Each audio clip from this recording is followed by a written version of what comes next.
Hey, Soul Tribe, welcome back. Thank you so much for stopping by and spending a little bit of time with me today. Welcome to episode 1.2 of Beyond Deconstructing. I'm your host, T Jamaica Pogue, affectionately known as Deconstructing Neuro. And on today's episode, I had the absolute privilege of speaking with she's quickly becoming one of my favorite people in general, but she's definitely one of my favorite TikTokers, Miss Erika Heidewald. And I'm not even going to waste your time going in and gushing. I'm just going to jump right into this conversation that we had. And I think you guys are going to enjoy it. So here we go. Thank you guys so much for coming back and joining me. I have a very special guest. I love talking to this young lady, and I'm not even going to gush too much. I'm going to turn it over to her for her to introduce herself and let us know who she is and kind of what she does. So, Erika, take it away. I mean, it would have been fine if you gushed too much. Just kidding. So yeah, I'm Erika Heidewald, and I'm a fellow autistic TikToker, and I was lucky enough to have you on my podcast first, hearing all about your experiences because, yeah, I started talking about autism publicly online like a couple years ago, and um like every now and then, you just like finally hear some new ideas, like, and I love new ideas, and so I remember I kind of fangirled and messaged you and was like, I love all of your videos. Please be on my podcast. It was a mutual fangirling because when you reached out to me, I was like, "What?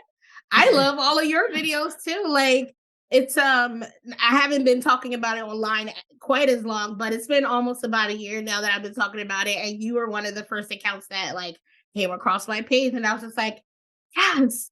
Like some of your takes are just like spot on. And I'm like, and we also have some differing experiences, at least when it came to like how we came Yeah. to understanding our neurodivergence. So it's great to see the parallels, but I also like when you can provide that like alternate perspective. And one of the things I Sometimes definitely you say stuff that I'm like, I wish, like, I would say that on my mind, but like, I wouldn't have the balls to say it online. And but I love that you're doing it. well, I look, someone's got to say it. I'm like, lately, I've been like, sometimes people need to get their feelings hurt. So I'm taking off kind of like the kid gloves lately. I'm like, no use to tiptoe around this anymore. We just got to come right Yeah. at it. I think we came from opposite places where you started off as a people pleaser, and so you've been letting that go. And I just started off as someone who like hurt people's feelings and did not understand why for decades. And I've been trying to like stop doing that. Oh, it's a doozy. Yeah. I mean, I think that both sides are needed. That's kind of the journey I'm Yeah, on me now, is too. like I love finding that. that balance. But you're completely right. Like, yeah, breaking those old people pleasing habits is really hard to do when it's just like been an automatic response. Like I've been feeling like for the longest time that I've been just on autopilot. And now that I recognize when I start to do these things or that I even do these things, it's easier for me to catch it and kind of course correct. I don't know if you're having some of the similar things or the opposite end where you're like, oh, am I being a little bit too much? Should I like be a little nicer here? I don't know. Yes, sometimes mhm, like I'd actually I try. Maybe not. I think I try harder than maybe sometimes people think I do to like be nice and to consider how my words are going to come across. um, because yeah, I can definitely be very blunt. Um, but no, I actually, I mean, I think I even like it. Sometimes I see takes from people that like I flat out disagree with, but I'm like, but I'm glad this is in the space. Like Mhm. I don't want everybody to just agree with me. Also, I have somewhat of like a radical viewpoint. So like there should be uh people disagreeing with me also. And I think sometimes, for a while, like maybe a year ago or so, I got kind of bored of TikTok because I felt like it was just the same topics over and over again and sort of the same things. And I get bored. I would rather have somebody like say something that like kind of is infuriatingly wrong than just like boringly wrong. I get you. No, I completely agree. I think healthy debate is fine, especially if like it's an intelligent exchange, right? Like if we have different views, especially if it doesn't infringe on my right to exist as a human, I can agree to disagree on most things.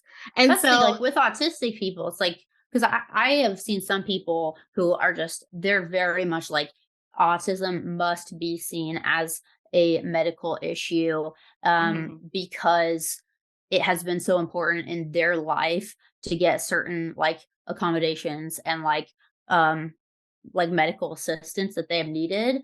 And I'm an anti-medical model person, mhm. but I also have not had that life experience that they have.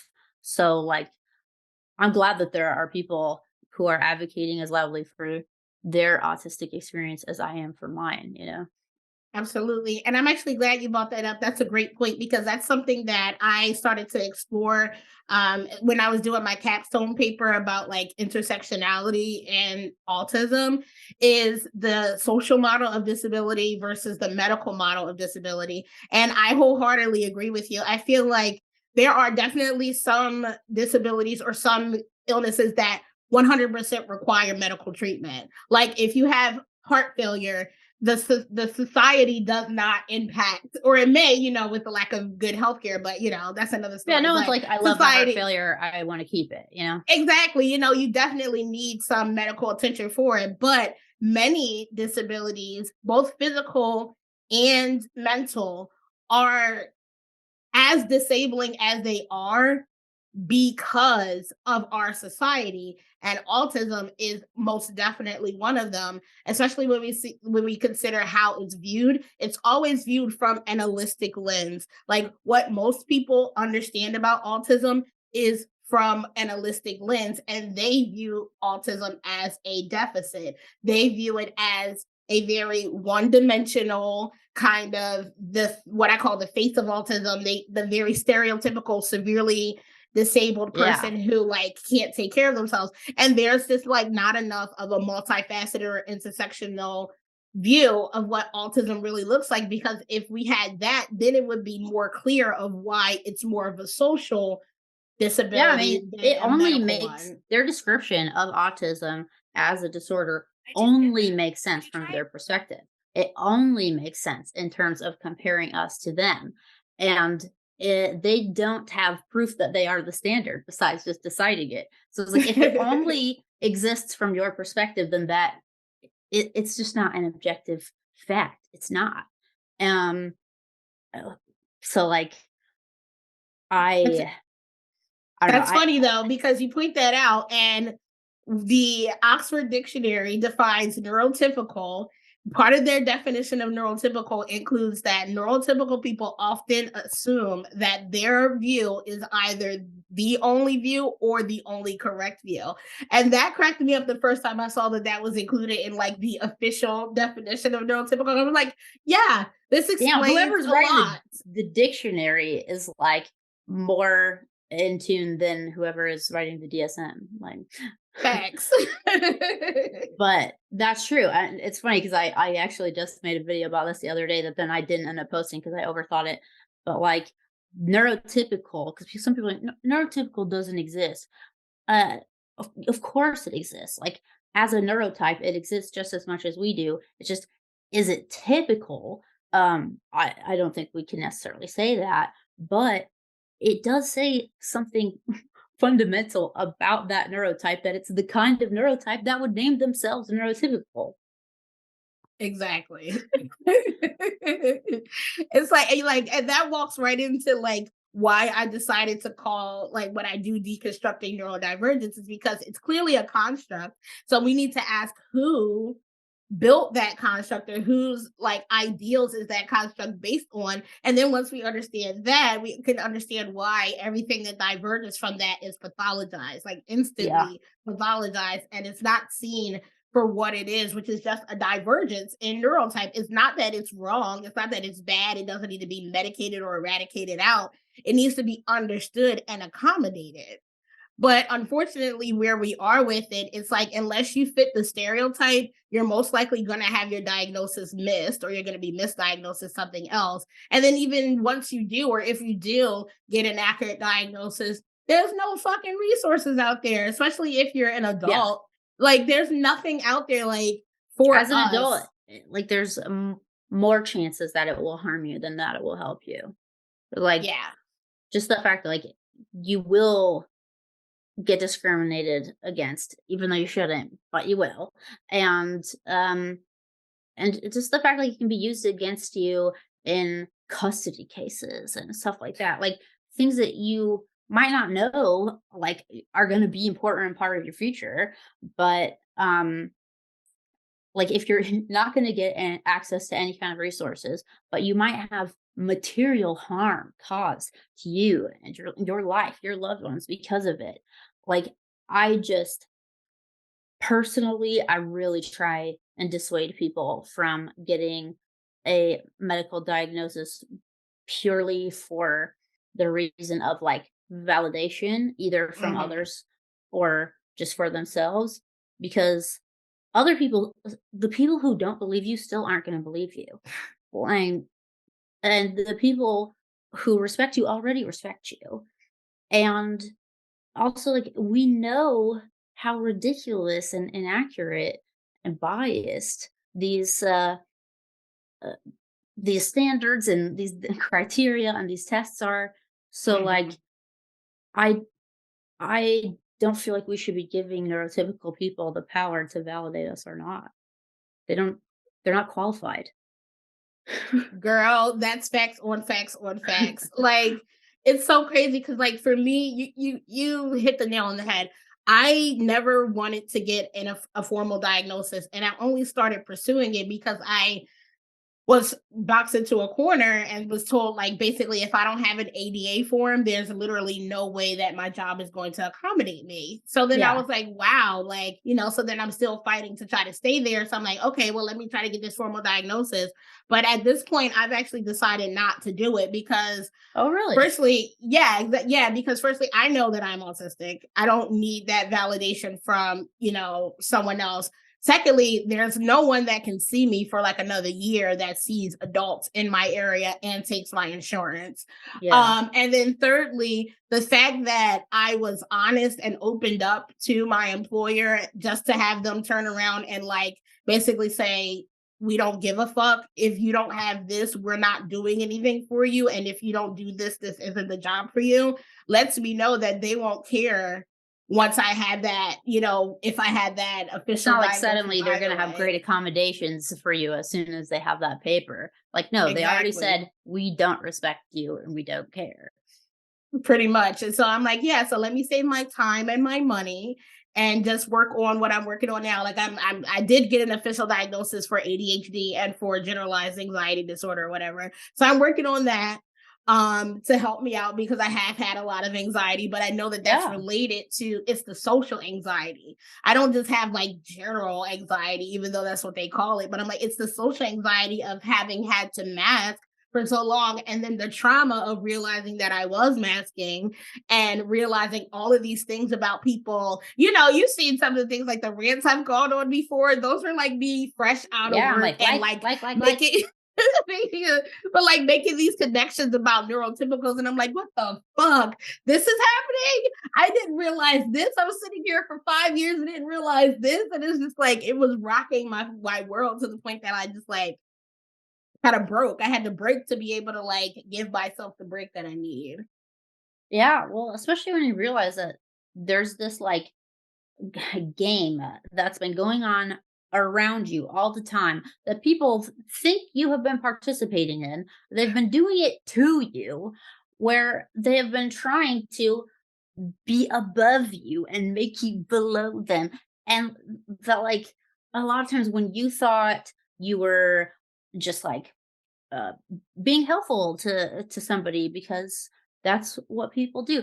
They took that as, okay, so I'm above you. Like, it feels like a betrayal of like all of these uh just people in your life that you thought kind of were your friend, or all these interactions that you had thought were perfectly pleasant, that like once you see what's going on, it's like, ew, it feels like uh Makes my it's stomach turn. sad.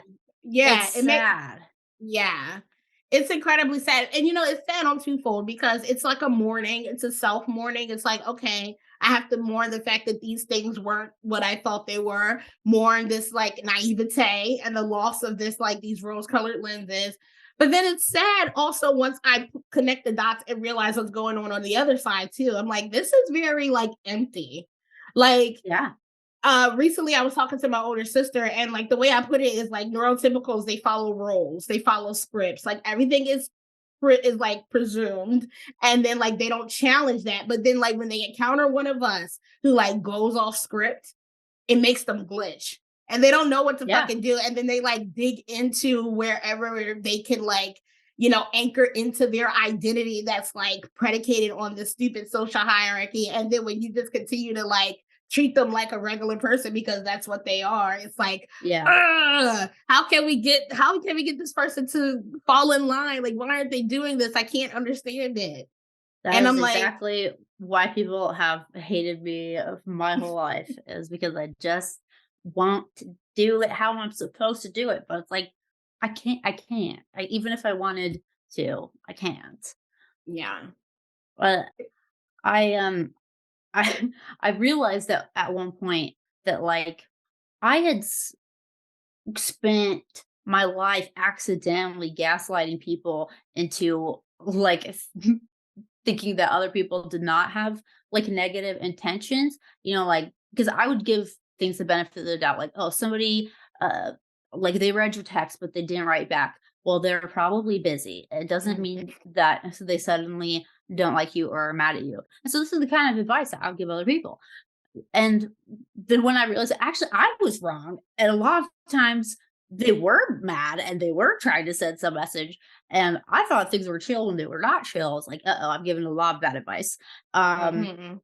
And when I realized just how many things like autistic people get hurt by, upset by, like how often in this, how much of their life they spend feeling hurt and slighted by other people. Like, it just sounds awful. And honestly, the other day, I found myself thinking, like, man, if reincarnation is real, I hope I never have to be a neurotypical in any life. Thanks. I don't want to do it.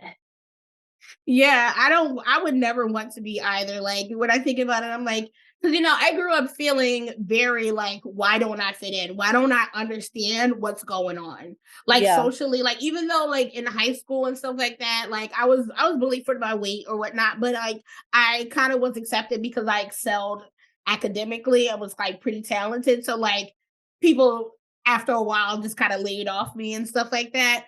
And then I kind of got Right. acceptance from being this like overachiever and stuff like that. But I still never really understood the dynamic of like my peers and how they were just able to like have relationships and interact. And so sometimes I used to feel like, man, I just wish I could get it. But now that I do get it, at least intellectually, I'm Yeah. like, yeah, fuck that. I'm really okay on this side because Yeah. all of that shit is dumb. Like when I think about social cues and stuff like that, all social cues are a very passive way of getting people to do what you want without being direct. And then that's why we're called weird or aggressive when we just like come out and say whatever we want, because it's like logically what makes more sense for you to say exactly what you mean, not for you to imply something and then carry around all this anger because I didn't pick up on what you were putting down. Maybe you should have just fucking told me what you were thinking, and then maybe we wouldn't be sitting here both confused about stuff. But then they just carry around all this like anger and confusion, and then they take it out on each other in passive aggressive ways because no one like communicates directly. But we're the weirdos because we say what we mean and then think other people are being literal. Yeah. It is interesting though, because they cannot like speak directly because that is incompatible with manipulation and uh, the jockeying for status and the game of hierarchy. You can't say you're doing it or it doesn't work. And they can't really imagine life without that. Like, I know to them it's like equally sad that we're not seeing the hierarchy and status game all around us, even though we're relieved to not have to take part. Mhm. To them, it is so inherently important, and that like I get why they don't speak directly now because I'm like because they're trying to manipulate people all the time, Exactly. and I'm just I'm just sort of like, you know what, you guys do your thing, just like not around me, like you guys manipulate the heck out of each other, hurt each other's feelings all you like. It's your culture. I respect it. I'm gonna hang out with my people where we just like directly talk about stuff and then like have just random interests that we want to discuss like that Yes. very happy being that kind of person. Perfectly happy on the neuro spicy side of the line because I swear on everything. When I think about it, like I can now it's very easy for me to like tell if I'm in a conversation with a neurotypical person or with someone Oh who yeah. might be a little spicy. And I'm like, those conversations exhaust me immediately because I'm Yeah. like, there's so many mental gymnastics and so many different ways that you have to try to interpret what they're saying. And then I pick up on it because they clearly get upset with my response because I'm usually responding to what they literally say. And then once I register that, oh, this isn't what they meant. Now I'm like, oh, okay. Clearly You there's know, someone who knows how to just fucking say what they mean. I can figure out so fast if I am having a conversation with like truly neurotypical person is I cannot make them laugh. I cannot. Like cuz I'm big into, like make people comfortable when you meet them by just like if not making a joke, but at least, getting people at ease. And there are some people that I can just like, my charms do not work on them whatsoever. And think everything I say is just weird. And those are almost like, oh, yeah, I have absolutely no idea um, how to connect with you, but I don't think you are really you don't feel like you're missing out on anything by not connecting with me either. So, like, this is just not my kind of person. Um, Yeah. because man, those are people just like if if they can't even like tell I'm making a joke. They're just like weirded out, you know? Yes. But you know why? Like what I've noticed a lot of like freaking neurotypical jokes are not really jokes. It's just like a way for them to make fun of people. And then Yeah. so when you cuz like that's not my favorite way to joke with people other than like my brother and sister. Like that's Yeah. something that we Of like course. always do. But like other than that, like that's not how I joke with other people is to like poke fun at them because firstly, I don't look at other people to try to find a flaw in them. I try to see if I like connect with you. And if I don't, then like you can literally just move on. And if we do, then I'm usually just looking at the good things or like the things that we like. Like it's not that I won't notice little things, but I'm like, I'm not gonna like harp on it. Like, you I know, like to if make some fun of people for their good things. Like yeah. I keep making fun of Frida, she's my best friend slash roommate slash life partner, for being a really hot commodity on the Austin dating scene because just like I just feel like she's always going on dates. And she's like, no, I'm not. And I love, but I can't imagine like picking something that you think might actually hurt someone's feelings and make you never. It's so mean. It's so Like, mean. But then they cover it up it as a isn't joke. And so remotely funny. exactly. And then like we're weird for not laughing or not joining in and like it's just gentle ribbing. And it's like, no, it's not because you want to make fun of that, but you won't say it. So instead, you're going to hide it in a joke and make it socially acceptable to Yeah. basically roast people. But that's how you build camaraderie. We're just going to sit here and make fun of the things that you like. Or we're going to make fun of something that you can't change about yourself and make that our whole social interaction. Our whole friendship is predicated on us ribbing each other. And I'm just like, that's whack. How about our friendship be predicated on us talking about the things we have in common and building like bonds and like Yeah. solving problems and like doing shit that like matters? Like, I I'm don't like, know. it's like I like to make fun of myself because like I actually like find my flaws charming, and I think they're funny. And but I remember I had a friend, a long time ago, like in my early 20s, who like I eventually realized, like, oh, you actually don't like these things about me. Like Mm. when we're joking around about me, it is not coming from a good place from you. But it took me a while because I was defended by those things because I was like, "Haha, yes, I am chaotic and messy and all of these things that I do." Because especially at that time in my life, it was my like uh going and doing mushrooms at Six Flags by myself era, Yeah. and so, like, of course, I liked making jokes about that. I was a ridiculous person to be, but I loved being that person. And uh, so it took me a while to realize, like, oh, why are you my friend? You actually just genuinely do not like me on like a deep level. I've never understood that. Like the hate watchers or like the people who like follow No. you just because they want to like watch you and like feel some sense of superiority over you Yeah, and like hey, I'm like I you do not hate literally like watch. me either. I'm like if I don't like you, I'm not gonna give you any of my energy. Like I consider my energy my life currency or whatever. I'm not gonna pay attention to something that I don't like, especially like if you are someone who like makes me feel terrible or like Yeah. you are someone who is just like I feel is like a terrible person. Why the fuck would I waste time on you? Like I wish I'm that not gonna do TikTok had it. a mute function because like I'm on Twitter, I love to mute. The first time someone annoys me slightly, mute, just so I never have to see them again.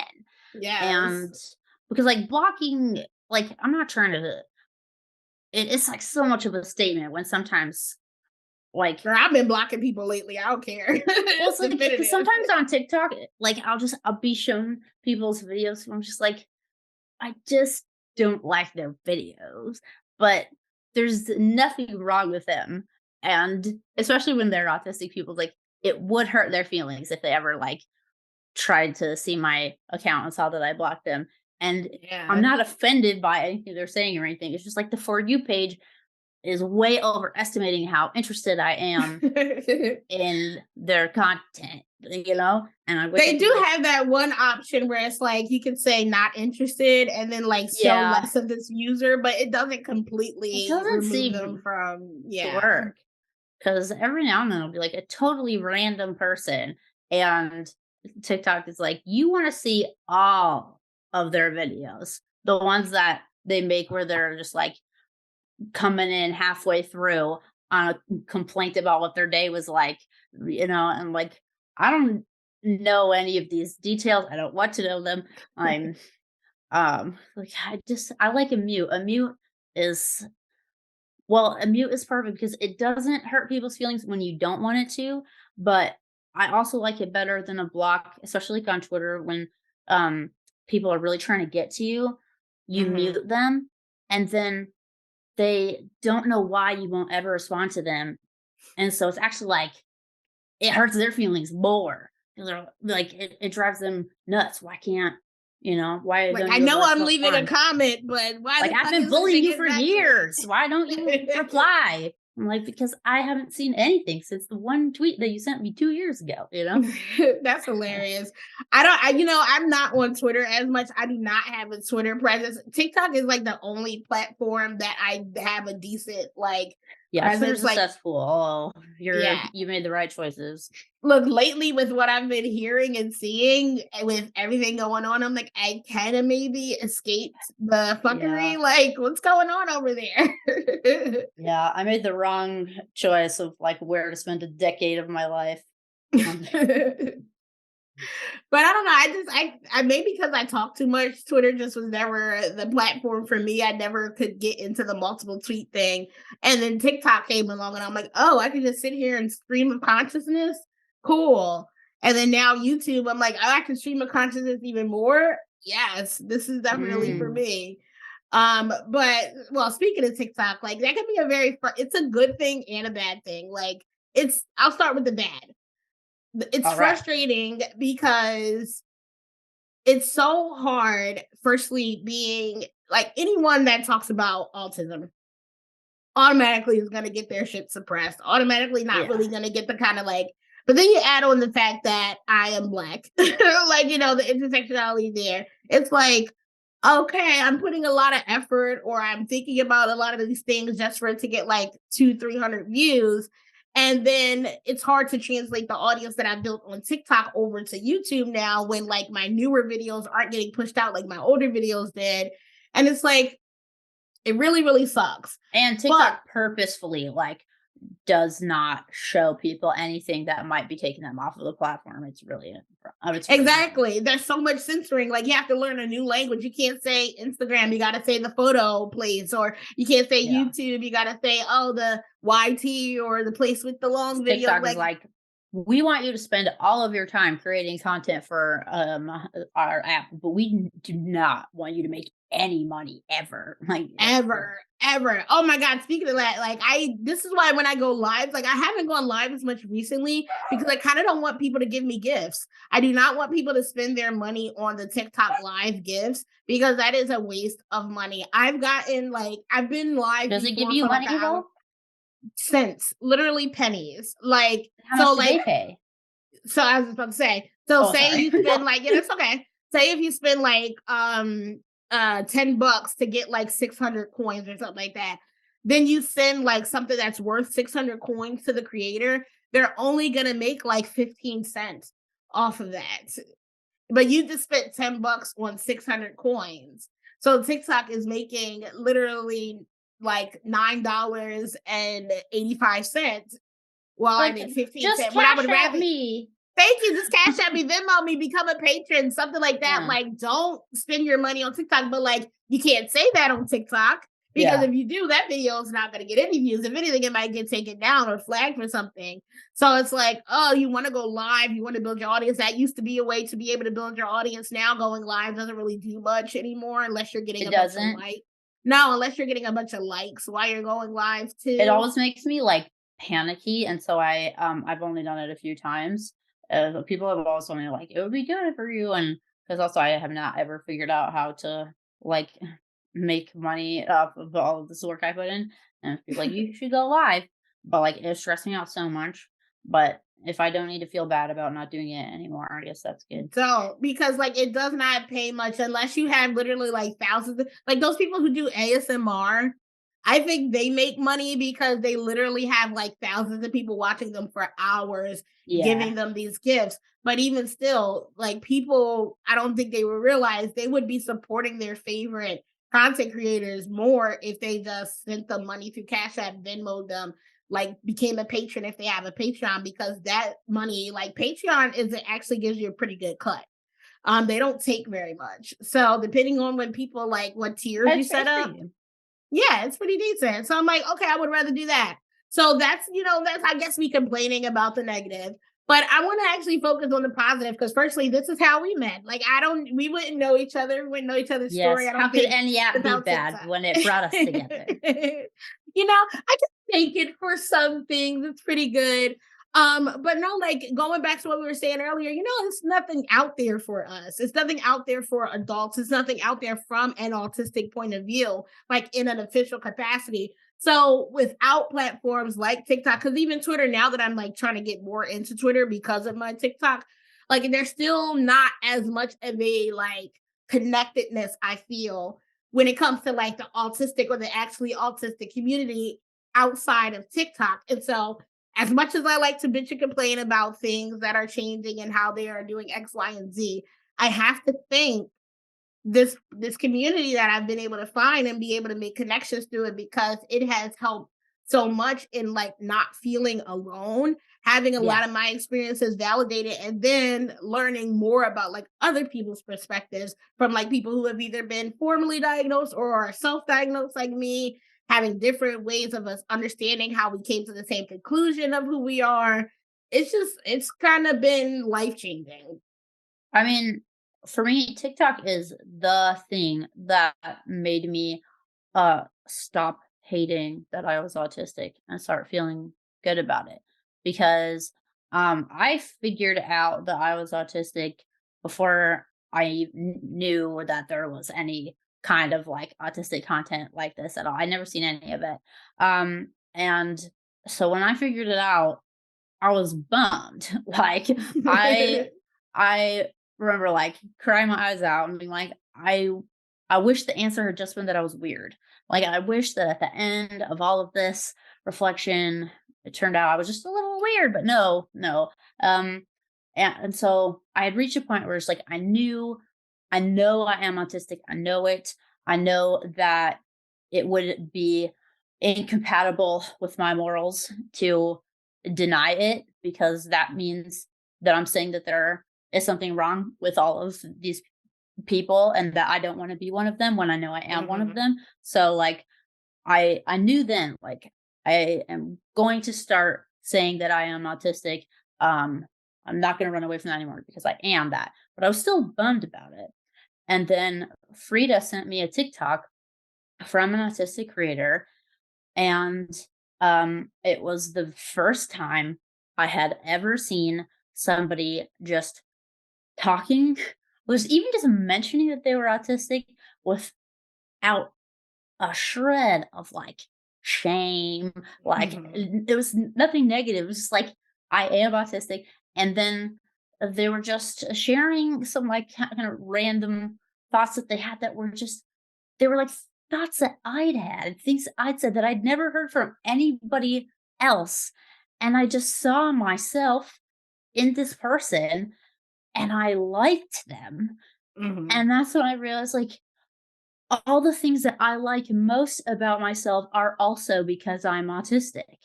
So I That's can't awesome. dislike it.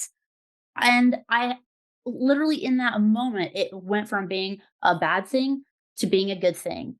And for one fucking TikTok video. Like it really, yeah, I like, as much as we can complain about TikTok, like truly I'm never actually gonna shit on it because it was great and life changing for me to see that. And no, I haven't seen that same kind of content on any other platform where you could really, and part of it is just like it's the video thing of just being able to like see someone and hear them Yeah. talk and see like 'cause even people will comment all the time on like how I move and how I move my body and my hands and like the cadence of how I speak. And people will say like, I love how you do that because it like I genuinely like it and it's helping me like just be myself more because I know that I move my body and my hands that way, and it's Right. making me like feel more positively about that in myself. And like that is a really I think it's even like it's some like animal instinctual thing where like you're just recognizing your own species, you know? It's like, ah, the Absolutely. another And you know one what? that moves their hands like me and that we like it because we like autistic people. We like these traits. We And it's like them in each other and validating. ourselves. It feels great. Exactly. Yeah. It's definitely validating. Like, validation is not a bad thing. Like, like we say, like, oh, I don't need anyone to validate X, Y, and Z. And like, yes, we don't need anyone outside of ourselves to tell us who we are, but we do need to see our experiences mirrored in other people because it helps us to not feel so alone. For so long, a lot of us, especially when you're autistic, we're very reflective and we tend to isolate, or like we're very like introspective, and so a lot of things happen within us. And a lot of the times, because, it's held within or it's experienced within, we don't see or feel that other people are having these same experiences. And it can be Yeah. very lonely. It can be very, very freaking lonely and hard for you to like reconcile with that. But getting online and seeing other people from different backgrounds having very similar experiences and being able to relate to what I'm talking about. Like when I started this page, my first video was literally me just sitting in the car after I got out of Starbucks and had like this weird interaction with an autistic person where I could tell that they were mad at me for not like sugarcoating my response. And Uh-huh. that just like kind of took off. It was just me having a space to be authentically myself and kind of let out my grievances. And because people resonated with that, it started to like connect me with other people who've had similar experiences and then other people who've had widely varying experiences but had like they were products of the same system. So it's like maybe they are someone who lives in a different country and it's not the exact same thing on the surface, but you could tell it's still connected to people's internalized ableism or something like that. And you're like, Yeah. hey, I may not have had that experience, but like I can tell where you're coming from with this. And yeah, so that's the kind of validation that like really is has been empowering as well because it helps me to like want to continue to unmask and really be my true self, which is someone who is very blunt and very direct. And for so long being that people pleaser, I always like would just like hold my tongue and I wouldn't say exactly what I meant. So I wouldn't say bad things about people, but I also wouldn't force a good thing to say Yeah. if I didn't like it. And now I'm like, no, sometimes you need to point out the bad shit that people do. Sometimes people need to get their feelings hurt because unless you let them know what's going on, they're never going to have a chance to like address it or change it if they want to. And then if they don't want to, well, at least you know you put it out there and you know that this now is someone that you can eliminate from your life or like not spend any more time on because they were given the information, they chose not to change or they chose not to, acknowledge it. So now you can choose to leave them in And the you can just dust. see, like, that's not your person, you know? Because sometimes it's like they're how they're doing things works for other people, you know? Like, but it's not for you. And Mhm. like people see it as, some as if we're all supposed to like everyone and be liked by everyone, but that's not necessary or feasible, like, or at all. And it's sometimes just good to be able to see, like, oh, like our communication styles are fundamentally incompatible. And I do not have to be mad at you or try to get you to change yours because yours works with other people and mine works with other people. But Yeah. like this is like I've even had that honestly probably only one friend where like I really did try to be friends with a neurotypical person who also tried to be friends with me. Because in general, like I just haven't tried and they haven't tried with me. Like I I'm not interested in talking to typical people, and they're not interested in talking to me. But I remember I had one friend, like, we did like each other. We really tried to be friends. And I could tell we were both trying, but it was just like, we are just not meant to be friends. Like, Yeah. it's like we're distant friends now, you know? Like, I'm happy for her to think she's doing in her life. And we we don't enjoy hanging out with each other, you know? And that's It's a okay. strain. Yeah.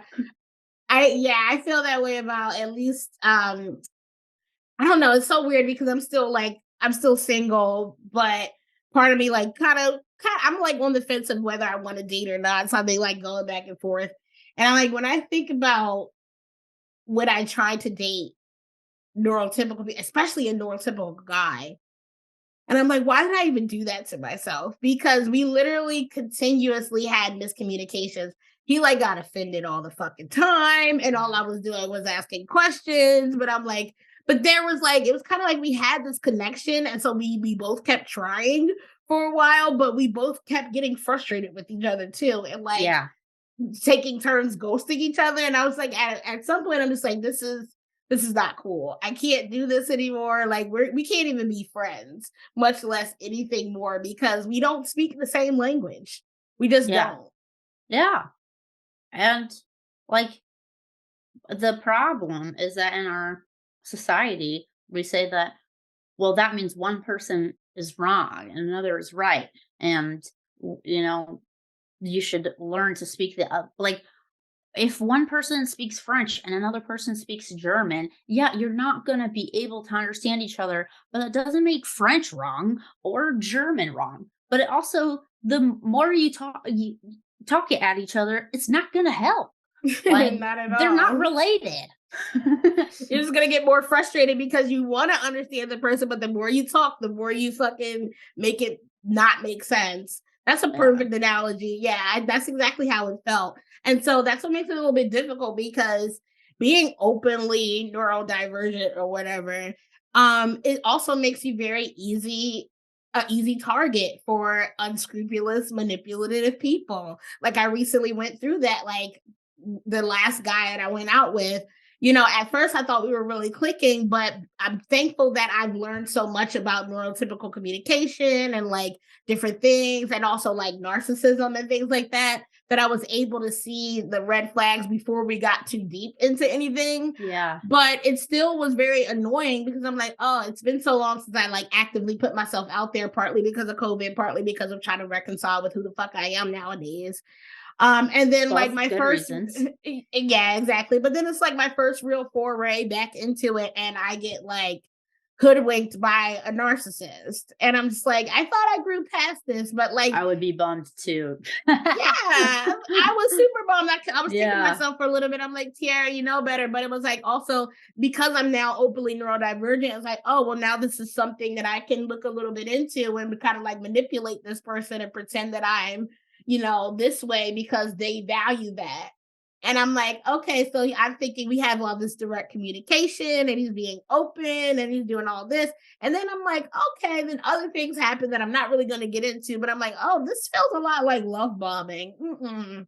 This And I doesn't feel think like too, a like, genuine connection. no matter how much we learn, like, about manipulation, all these things, like, uh, there will always be people out there who are still going to successfully manipulate us at some point because they're really good at it. So like some people are really good, and it doesn't mean that like we're bad at recognizing it or we're bad at protecting ourselves or anything.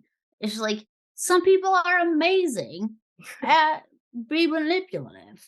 And if you meet an all-star, like they're gonna win that round.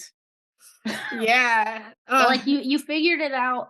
Um, you know, I don't eventually sounds like too long, but you did figure it out. And Yeah. like that's good. And I think because we don't think like them, we're always going to be somewhat vulnerable to that. But that's okay because if we were invulnerable to it, it would mean because that's how we would have changed ourselves so that we were always thinking that way, and then that would be an unpleasant way for us to live. That's a beautiful point. And yeah, no, because I felt myself going to one extreme, like because of all the hurt. Once I started to wake up to what was going on and realize how naive I had been, um, at one point I was just like, fuck everybody. Like everybody's suspicious. Nobody is worthy of my trust because it was just like, it felt like such a huge betrayal. Like it was literally the opposite of everything that I was thinking. But that's not good either because I feel like, firstly, that's a betrayal to who I am. I am someone who genuinely is open. I guess I overshare. I let people in or whatnot. But um, so like I didn't want to completely go to the left or whatever, but at the same time I do need going back to talking about finding that balance. I do need to be a little bit more discerning, so I'm not going to completely shut myself off and say everybody is my enemy, but as soon as I see the signs, I'm no longer going to make excuses for people to keep them in my life. So look, if you, and then also I give myself grace because I'm like, look, okay, like you said, if you run into an all-star, somebody who's like great at it, hey, you got that one over on me. You now have zero access to me in the future. You Yeah. can hang that up, you know, on your little banister, but I'm not going to take personal responsibility for the fact that you're a manipulative piece of shit. I'm going to Yeah. sit here and just be like, hey, you know what? At least I learned my lesson and I can move on and not Yeah. sit there and feel stupid and keep beating myself up over being taken advantage of by someone who intentionally wanted to take advantage of me, not me just being some gullible person for no reason.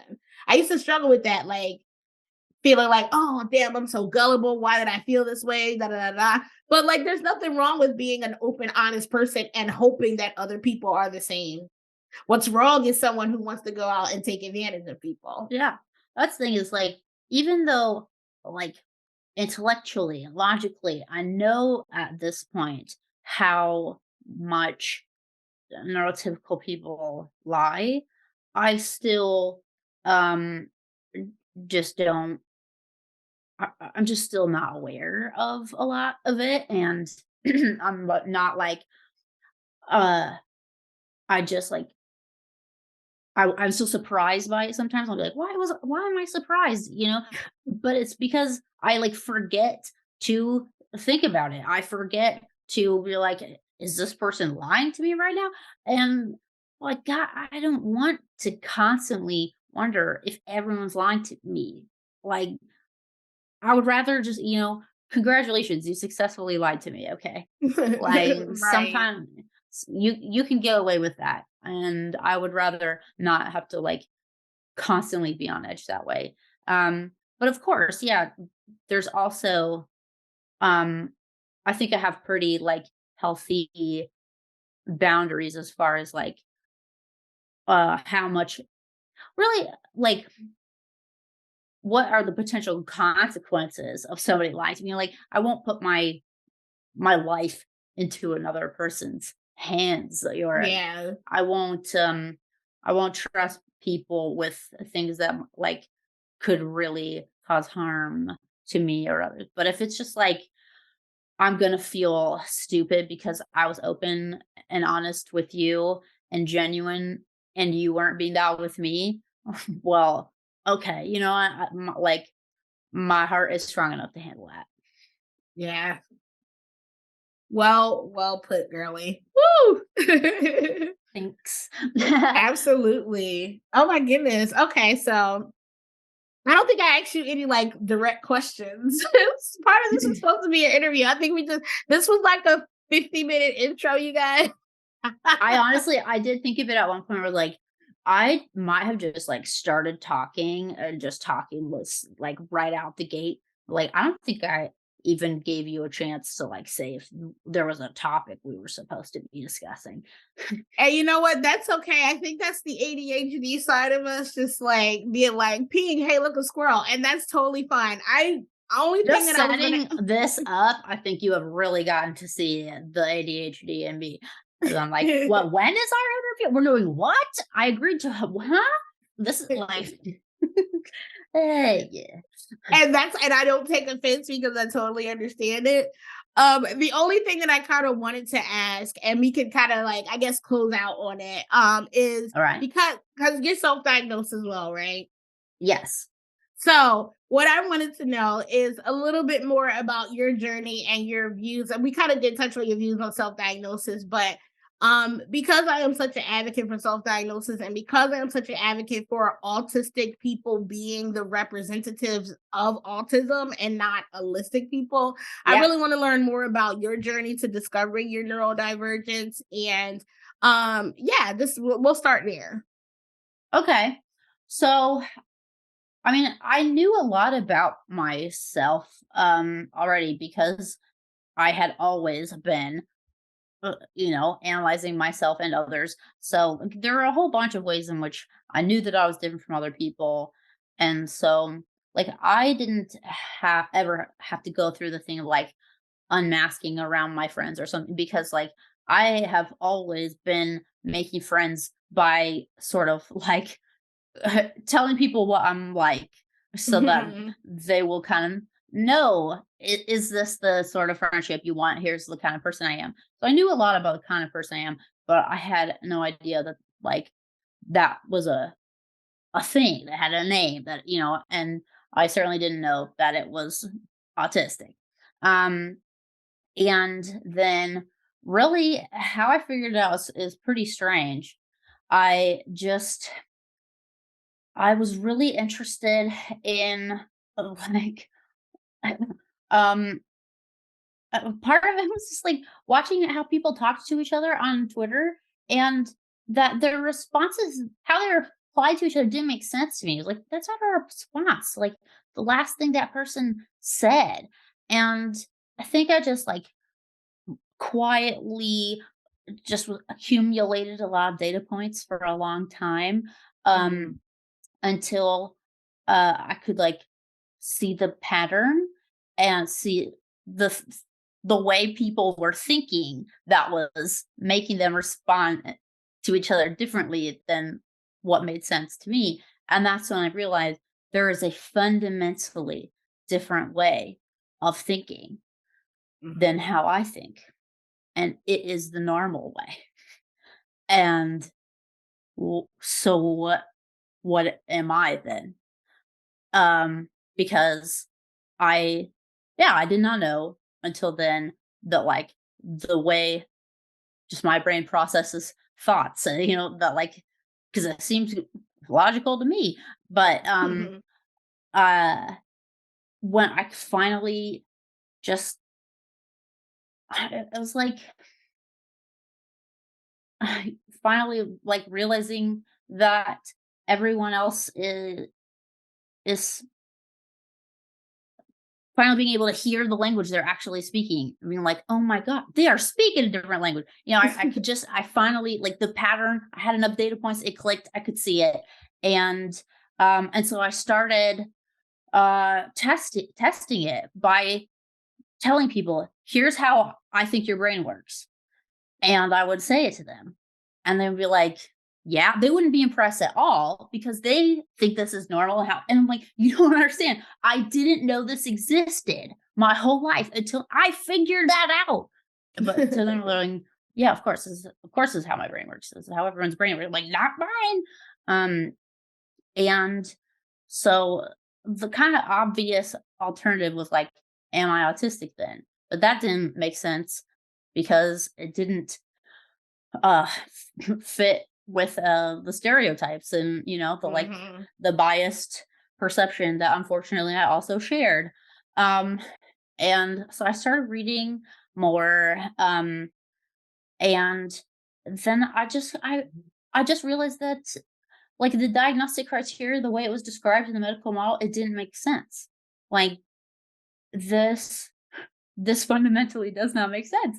Like I had a I had believed it too. Like there's this kind of brain that like makes you like math and science more, and like and I was like, wait, what about just all the people with this brain who like social things instead of Mhm. math and science? And that's when I realized that I had learned everything I knew socially in the same way that you could learn about computers, or you could learn, you know, Mhm. and I did not learn it in the way that holistic people learn it.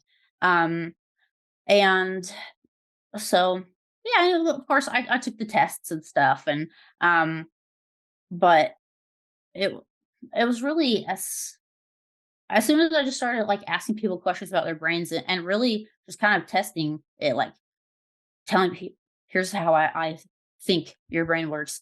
Tell me if I'm right or wrong.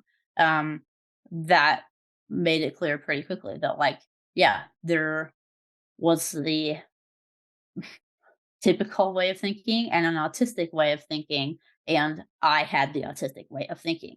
And when I started talking to autistic people about these things, I didn't have to keep explaining myself, and they actually just understood me as soon as I said something.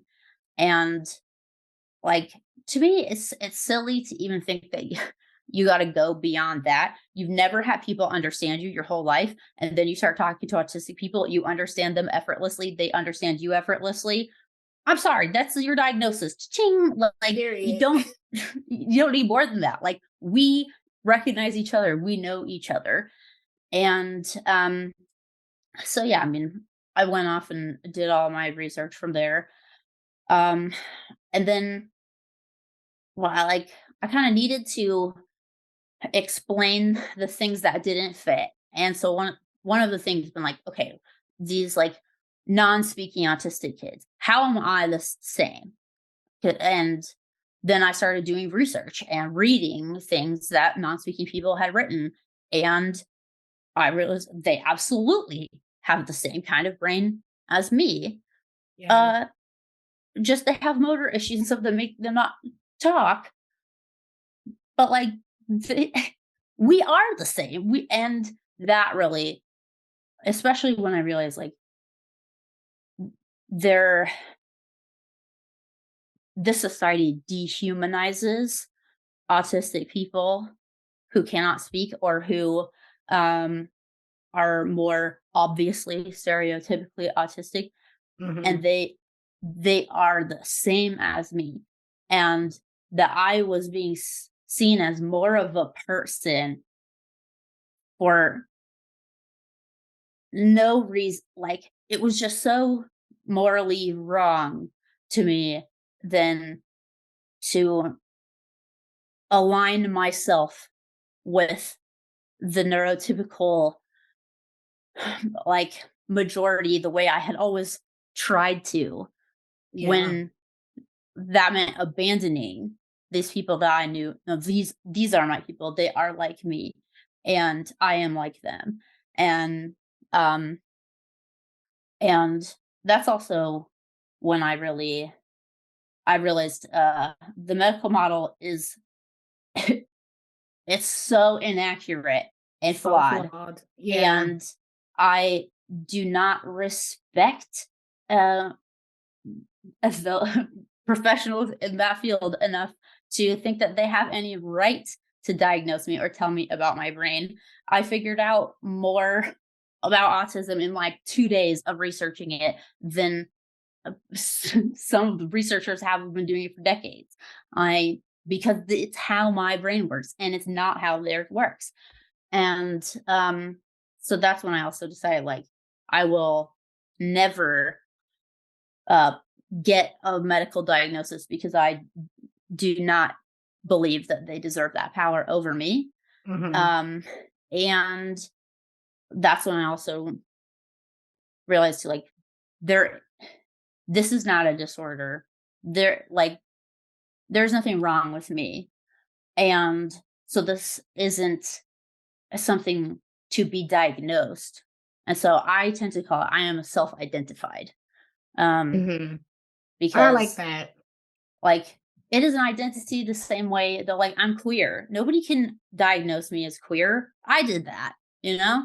Mhm. Um, and they're equally important parts of my identity. And yeah, that was really and then ever since then I've just tried to make other people feel good about taking that same journey and hopefully be a little voice to counteract all of the shame and uh, bias that is so prevalent in our culture. Fairly. That is beautiful, beautifully put. And thank you so much for your candor. You know that I definitely agree with you on a lot of your stances, and especially again, we can probably talk again, and I hope we will. I will have you on future episodes as well, You know, I can expanding talk about forever. You can have me on anytime. absolutely, but I would love to expand on the conversation about the medical model versus the social model of disability, Yeah. because that's a very important topic, and that could be an episode of its own. But before we go, girly, I just want to give you an opportunity to say any final words, and then to make sure you let everyone know where they can find you online. Okay. My final word is if you are worried that you are not actually autistic, you're just faking it somehow. You just want to be autistic. Um, that is not true. That's not a real thing because neurotypical people do not want to be autistic. They would not fake it. This is not something that they desire to be. And um you just want to be who you are. And the idea that you are harming the real autistics in some way by claiming that identity for yourself when you don't maybe struggle as much as some other autistic person out there, like, it's not true. We are actually, it is better for us to have a bigger community, to have um a bigger voice in our own issues. And that message that you are somehow causing harm to other autistic people by calling yourself autistic is that's brainwashing that has been put into us by ableist society to try to keep us down. And so I promise you, you're not faking it. And you're not just being dramatic. And sorry, but you're not just weird. um I mean, you are weird also because we are, and that's okay. It's you're autistic. If you know somewhere deep down that you are. Mhm. And it's actually fucking great. And you will get to a point where you are glad that you are, because really we love being in our little brains. Like, our brains do some really fun, cool things. And you can find me basically anywhere. If you just figure out how to spell my name, it's Erika Heidewald. I am on TikTok and Twitter, YouTube, Patreon.